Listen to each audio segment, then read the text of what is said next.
Ladies and gentlemen, boys and girls, my name is Tanek127 and welcome back to Tanek FPS. And welcome back to another Xdefiant video, guys. Today we're going to be talking about another one of their dev updates that they just released recently. We're going to be talking about TTK, aka Time to Kill. If you don't know what that is, it's basically how long it takes somebody to kill, how long it takes you to kill somebody in a first or third person shooter. Now, if you want more Xdefiant content, you want to be updated on this game regularly, make sure you subscribe to the channel. Just hit that little button down there. It's free. It's not going to cost you anything. And ring the bell so that way you get notifications every time I make a video. I do make Xdefiant content regularly, about as often as they happen to, to share it.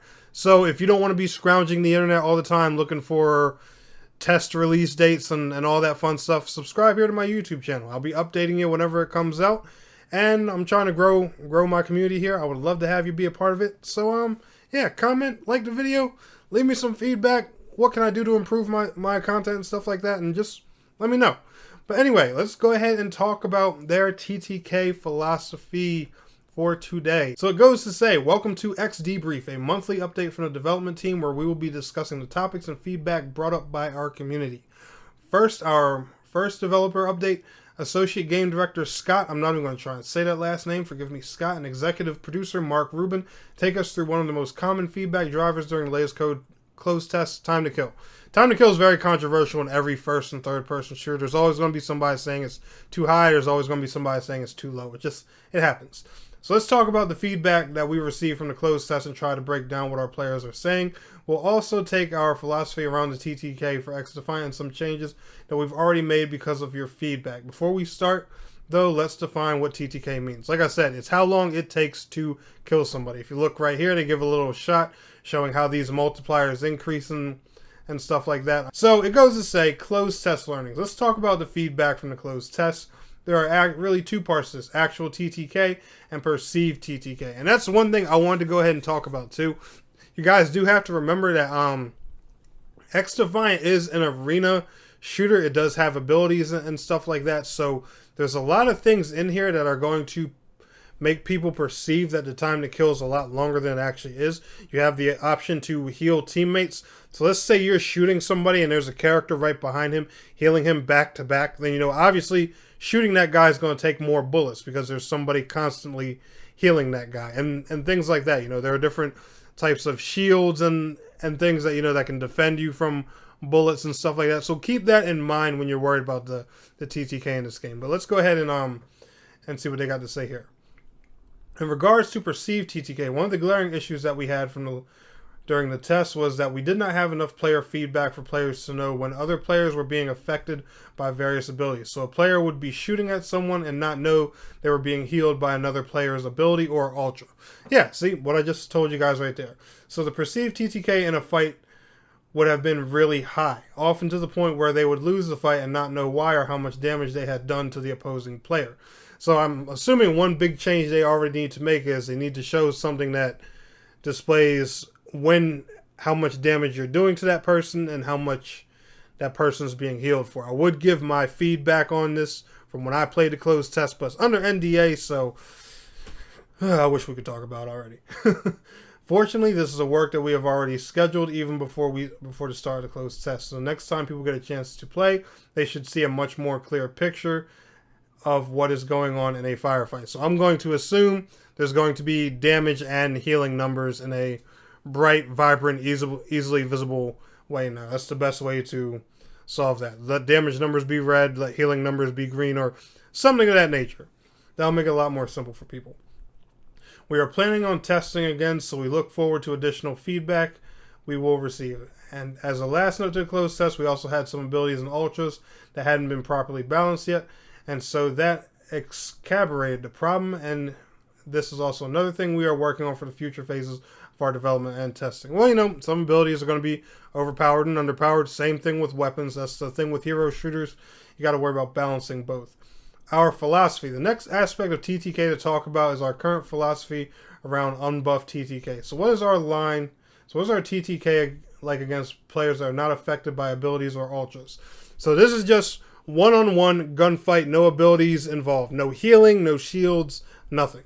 In general, our TTK against an unbuffed player is pretty much on par or maybe just slightly higher than other games in this genre.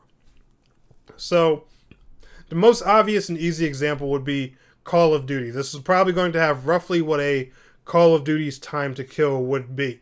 Now, me personally, I'm going to give you guys the example of, just from what I played and stuff like that. Since they got the values and damage numbers right here on the screen, I'll go ahead and say this part. This wouldn't be me violating NDA, obviously, since the information's right here. Think more on par of a Treyarch Call of Duty, like a Black Ops game or something like that. Don't think like Modern Warfare, Infinite Warfare, or Ghost, anything that, like Infinity Ward would make. I would definitely think more along the lines of like a longer TTK, like a Treyarch type of game. Not as long as Overwatch or something. Not that long, but definitely more in line of a Treyarch game. That's how I would describe the TTK in Xdefiant. And it goes to say, as an example, as of writing this, the M4 has a TTK of around 500 milliseconds against a player that isn't from the Wolves faction or being healed. This is a very short time, but with player abilities, it does sometimes, assuming a few missed shots, give players a chance to escape from a fight alive. Again, the intent here is to add depth and increase the skill gap so players have room to improve their skills.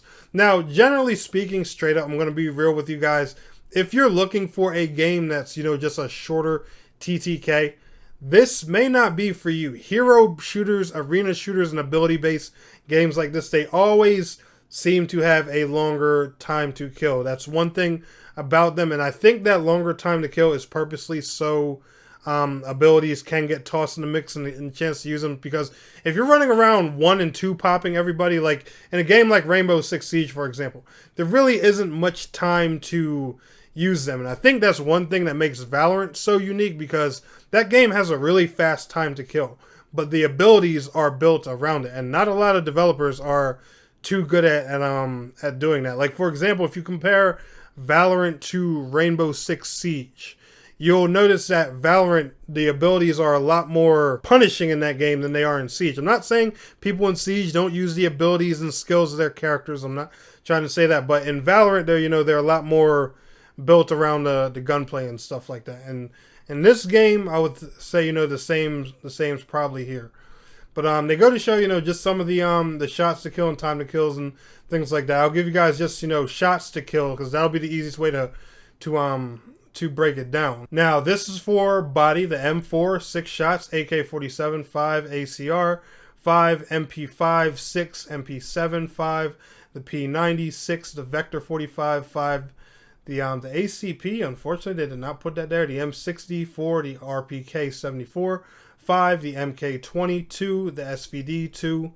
All right, and another thing that's good too is I noticed that headshots, the sniper rifles are one shot in the head. So that's a good thing. That's a great thing we already know right there. The as of the shotguns, the M80, 1 shot to kill even in the body. The AA-12, 2 shots to kill. That seems pretty fair to me. As sniper rifles, the M44, 2 shots to kill in the body. The TAC-50, 1 shot to kill in the body, and they're both 1-shot headshots. So the marksmans, the shotguns, and the snipers, they're all pretty much in, that deadly range that they're supposed to be. So even with the game being an arena or a hero shooter, whichever you would like to refer to it as, the time to kill seems to be pretty fair, at least to my opinion. The shotguns are still hitting hard, and the marksman and sniper rifles are still hitting pretty hard as well. And I think that's that's one thing people worry about a lot in these arena-based shooters, because the time to kills are so slow. People tend to have a lot of health and stuff like that. Man, am I going to have to pop him with a sniper rifle 3 or 4 times in the head just to kill him? No, you don't have to do that here. And they're looking to still balance their abilities and things like that. And from the the looks of it, the SMGs and ARs have about a COD-like time to kill. Like I said, I would probably compare it at most to like a Treyarch game more than an Infinity Ward game. Treyarch games do tend to have a longer time to kill, or at least, to my opinion. But anyway, guys, go ahead and let me know how you guys are feeling about what they're doing with the TTK values in Xdefiant. Let me know down in the comments below. I will see y'all in the next one. And like I said before, if you want more Xdefiant content, be sure to go ahead and subscribe to the channel. Ring that bell. Like today's video. Helps out the YouTube algorithm a lot. And I'll see y'all in the next one. Peace.